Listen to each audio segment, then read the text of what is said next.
inyuma y'umwaka uheze hashinzwe intwaro heruka kuva mu matora, intwaro irongowe n'umukuru w'igihugu Evariste Ndayishimiye, bamwe n'abandi bagize ico bashikiriza ku migambi iriko ishigwa mu ngiro n'iyo ntwaro. Kefa Nibizi, mukuru w'umugambwe Sahwanya Frodebu nyakuri, yagize ico ashikiriza ku bijanye n'ibiriko birangurwa. Ubwa mbere n'ivyo ko mwabishikirije, bimwe mu migabo n'imigambi w'igihugu dufise uno munsi yashize imbere harimwo ivy'intwaro ibereye, bifatiye hanini cane mu vyerekeye kurwanya ibiturire, kumbure tutibagiye no kuraba ingene abakozi ba leta bashobora gukora neza. Izo twabonye vyagiye baca ku mbuga ngurukanabumenyi no ku menyeshamakuru, aho bavuga yuko usanga hariho abantu baba basubije amafaranga mu kigega ca leta, kumbure hariho n'ibindi vyakozwe kugira ngo bitamenyeshejwe ku menyeshamakuru, vyumvikana yuko biza kutuba ku mico tubivugako. Ica kabiri ni uko twabonye abantu bakurwa mu mabanga bavuga yuko bakoze nabi, naho nyene bikakomeye vyari mu ntumbero yuko nyene abakozi ba leta bashobora gukora akazi kabo neza. Ico nagomba kuvuga nuko kandi twabonye yuko mu vyerekeye kurwanya ibiturire, inzego usanzwe bijejwe ziriko zirasubirwamwo n'ubu bikaba bitarahera, ni ukuvuga ya sentare idasanzwe ije kurwanya ibiturire na pariki ikukira, bigomba gukurwaho bihabwe amasentare asanzwe, ca gipolisi kije kurwanya ibiturire kidasanzwe gikureho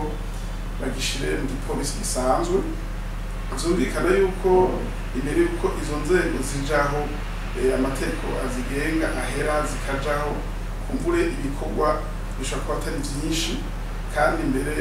njyana ibikorwa bishobora kuba bitavugwa cane, ugasanga hari ivyo tutamenye. Ico nashaka kuvuga ni uko igikorwa co kurwanya igiturire ari ikintu gikomeye cane. Ubwa mbere kubera akamaro kavyo bifise, ni uko bituma igihugu gitera imbere iyo atagusesera amatungo ya leta bihari canke atakurya ibiturire. Ni ukuvuga ubutunzi bwose bukegeranywa, kandi uje kwegeranywa bugaheza bugakoreshwa mw'iterambere ry'abenegihugu. Mugabo iyo hariho gusesagura amatungo ya leta, ugasanga hari abantu batari amakori, abantu banyuruza ubutunzi bw'igihugu ntihagire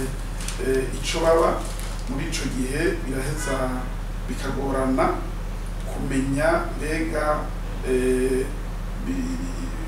ubutunzi bwotera imbere gute kandi hari amafaranga menshi ariko aca ku ruhande. Ikindi dufatiye cane cane vyerekeye kurwanya ibiturire, ni uko ari ibintu bigoye. Hari igihe usanga kumbure hari n'abantu bavuga bakavuga ngo banaka bagira ibiturire, banaka bari ibiturire. Nk'umuntu wigeze kubikoramwo imyaka irenga gato 5, twasanze rero n'ivyo bicaye cane vyo kurya ibiturire, kuko biri kubiri. Ivyo kunyuza amatungo ya leta biroroshe, kuko ugiye mu mpapuro ushobora kuba atera amafaranga yagiye atari ico yakoze. Niba batarisha amakori, bashobora kuba ati naka injira idandazwa, tubaze amakori yari kuriha n'ayo yari kuriha ntibingana. Mugabo umuntu yari bavuze ngo naka yari igiturire, kenshi hagati y'abantu babiri, ugasanga rero ushoboye kumenya ukuri no kubifata biranagorana. Nico gituma nawe uri gukaraba mwajya amasentare aje kurwanya ibiturire canke igipolisi kidasanzwe ije kurwanya igiturire, uzosanga amadose yakozwe yitwa kugira igiturire nyezina ari make cane, kubera yuko ubwa mbere abarundi uwo muco wo gutanga igiturire no kukirya baracagufise. Umuntu gutanga igiturire ivyo yifuza bigakorwa abona umenga ibisanzwe, umucakiriye nawe aba yibaza ko afise inyungu kubera yuko yaronse amafaranga. Ikindi twabonye kinakomeye cane nibaza yuko noshimikirako, ni uko mu vyo kurwanya ibiturire canke vy'igiturire rimwe rimwe harabaho n'ibintu vyo kwambikana ibara canke vyo kudodobereza abantu, kubera kanaka afise ico bapfana naka, kugira ngo amwihora akavuga ati naka nawe igiturire. Ivyo twe mu kazi ka misi twagiye turabona abantu bafitonwa kugira ngo naka yatanze igiturire, naka yari igiturire, bamaze ivyemezo ukabibura. Nico gituma bisaba ubwitonzi bwinshi, ugasanga birasaba yuko umanza kumenya mbega uwo muntu yari igiturire yarajejwe iki. uwo yagitanze wewe yamurondera kwiki mbe hagati y'uko yagitanze no gihawe yagira mufashe iki afise ubasho bwahe kuko yamufashe mbega ico giturire kihe nivyo bita mu Gifaransa la matérialité de fait l'élément matériel mbega iyo nka ni inka muhaye n'inzu n'amafaranga twabifashe n'imiburi hari ibintu nabiterwa muri sentare arafise message yamwandikiye arafise audio yamurungiye kwa gisaba kugira ngo abantu bafate ingingo nk'ibi vya politique je gusanga abantu bizopfa mu vya politique avuga ati nakangira havuye ndashobora kuhasubira bashobora kuvyangirizanya abafata ingingo rero ugasanga bihuse jewe rero ngarutse kucumenya mwaje kijanye na bilan vuga yuko nibaza ko vyinshi bitangiye biravuga hari ivyo tugeze kubona bivugwa abafashwe abafunzwe bigaca ku marezo sosiyo amafaranga yaciye mu kigega bwana vye n'ubuzi neza ko ari byo ko amarezo sosiyo avuga vyinshi twibaza yuko nk'umunsi yageze gutanga raporo ya leta bakerekana neza amafaranga yo mu kigega ca leta kubera ivyo kugaza ubutunzi bw'igihugu ko nibaza ko biriho aho tuvuge duti twumvize icegeranyo cy'ivyashikirijwe turashobora kuvuga dushimijwe n'intambwe ariko gushika amasaha nivyo amadisiku yaravuzwe hari n'ivyo usanga twumva mugabo udafite ivyemezo batoshobora gufatirako ego nka wewe nk'umunyagihugu kandi umunyepolitike ya prestation yawe wewe uravye nta kantu uvuga ati ndavye nshobora kimaze gukorwa bivanye n'iki n'iki nabishikirije ubwa mbere nabwiye yuko hariho processus yo gusubiramo amategeko no gusuzamo ivyerekeye inzego urumva ubwa mbere tukiri aho ivy'inzego bitaratungana neza biranagora ko n'ibikorwa bikorwa neza mu gihe inzego zibijejwe nubwo ko ziko zasubirwamo kiretse gusa ko ku bwacu tubona kumenga biriko birafata umwanya muremure gusa biriko birateba kuko iyo hari urwego rujejwe igikorwa bakaba bazi yuko umenga barakuweho nubwo bari bahari baca bakoresha utwo bita service minimum impaka izo nzego nshasha zijeho zikora igikorwa kumbure zitange raporo niyo tuzaza turamenya duti ibiriko birakorwa nibi twumvirije kuba amaraporo yatanzwe aho asiza gutangwa ica kabiri ubwa mbere nuko hari iryo shaka ry'umukuru w'igihugu yamaze gushikiriza ko yifuza ko bikorwa ica gatatu nuko hariho bake abo twagiye turumva yuko babasuje amafaranga ya leta canke bafashwe kubera ivyerekeye kunyuza amatungo ya leta mugabo ayo abo tusanga tubuzi bo tumenya twibaza ko ari bike tugeranje n'ibiriko birakorwa cyo tuvuga duti bizotworohera rwose ico dushikirije hatanzwe raporo y'ivyakozwe tukumva mu ico kigabane c'intwari bereye n'ubwo ibiturire kumbura ivyakozwe kuko urumva inzego zirikuka ziko zisubirwamwo kumburengera ngo hari abandi baba barabitumye abo nabo leta ikatanga raporo zomenya ukuri kwazo ego tukira aho nyene tugiye tukaraba iyo tuvuze ivy'intwaro ibereye cyo tucaramo ni imibereho y'abantu ngira nkabaye haribonekeza iduga ry'ibiciro ku bifungurwa bimwe bimwe vyankenerwa kandi kubahwa umukuru w'igihugu yavuze yuko umunwa wose utegeza kuronka ico ufungura umufuko wose ukaronka amafaranga mbega burya iyo igiturire cagwanijwe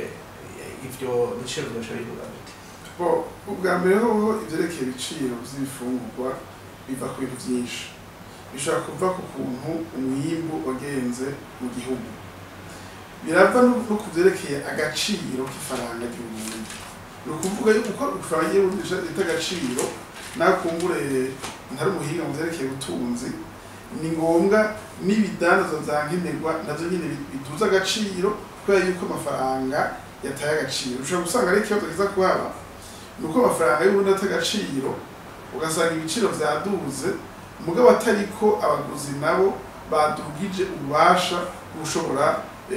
gusuma hanyuma nk'izo turwanya ibiturire nabiye ko ari ibintu bitoroshe kuko bwa mbere bene abantu barya ibiturire canke izo batunga leta usanga abantu bakomeye nta muntu mutoya aza kugigiturire ko nta yokirira cyane nta muntu mutoya ibiruza amatungo leta ari abantu bakomeye bisaba ubwitonzi bwinshi n'ububasha kugira ngo ivyo bintu bisubizwe vyumvikana yuko politike nk'iyo ntushobora kuronka umusaruro wayo inyuma y'umwaka umwe ucubona ngo hariho impact vyamaze kugira kuvyerekeye ubutunzi birafata umwanya mbere twe tukavuga duti nyinshi mu kwigihugu ataravye washemwe ubushobozi kumbure yikikuza n'abantu bamufasha arashobora gushikirwa usanga yanaremerewe usanga yarengewe kuko hariho ivyo bita ibiturire bito bito n'ibiturire bikomeye mu Gifaransa bita la petite corruption la grande corruption abo ba petite corruption ntaco bitwaye namwe twabona ngo bafasha polisi y'ingoro y'amajana 5 kwibarabara navyo nyene n'ibiturire bashobora guhanwa ukumva ngo hari abantu bazanye ibitenge vya fraude vyafashwe ni vyiza ariko nk'andi masosiyete usanga atanga amakori ari mu mamiliyaridi ugasanga abantu b'ivyo bidandazo bitariwa biri mu mamiliyaridi ugasanga abantu bakora amafraude y'imiliyoni amajana y'amamiliyaridi bene abo bantu rero usanga kenshi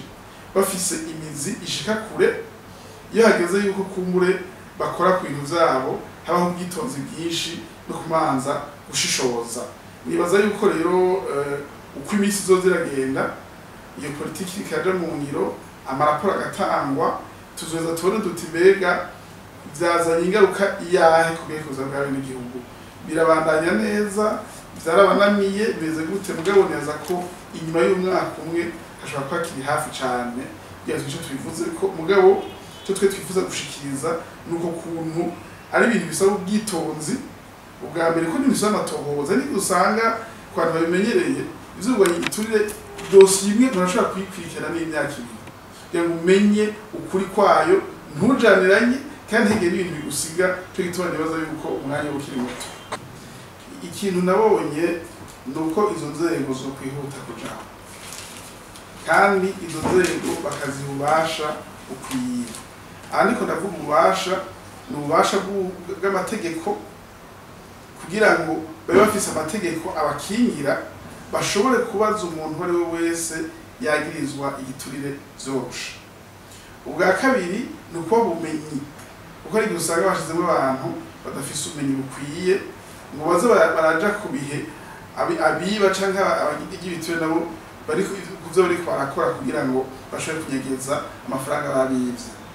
kandi ubwo buryo bukwiye bwo kubafasha gukurikirana umuntu ahari hose navyo twara umwanya kuko nk'ubu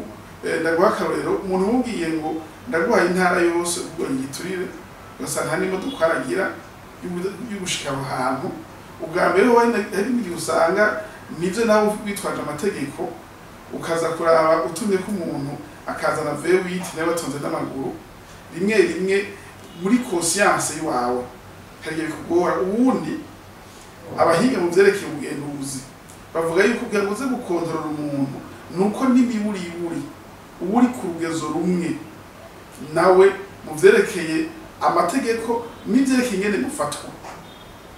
kuko biraza kugora nk'uwewe umupeje watonze n'amaguru utumye ko mahanje na V8 ko murabizi ivyerekeye amafaranga ingene bimeze birafise pression psychologique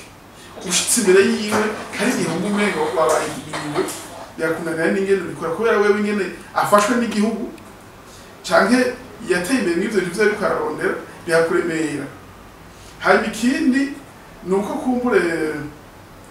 hoba inyigisho zikomeye kugira ngo abantu bamanze uwo muco w'igiturire bavemwo ahubwo twohera ngaho kuko nabona ko nk'akarorero burya hariho umuntu w'umugwanyi arenganye afise inkoho abantu bose banyaka gutelefona bati hari umugizi wa n'abaciye ngaha mugabo umuntu agiye afise fraude cyangwa umuntu agiye yurira amatungo ya leta abantu aho kumuvuga ahubwo baramukingira ko bona bati babona ko ari yungunganye zumvikana yuko hanakenewe gukora ibikorwa bikomeye zugira ngo abantu bahindure ingendo bimwe bita mu Gifaransa changement de mentalité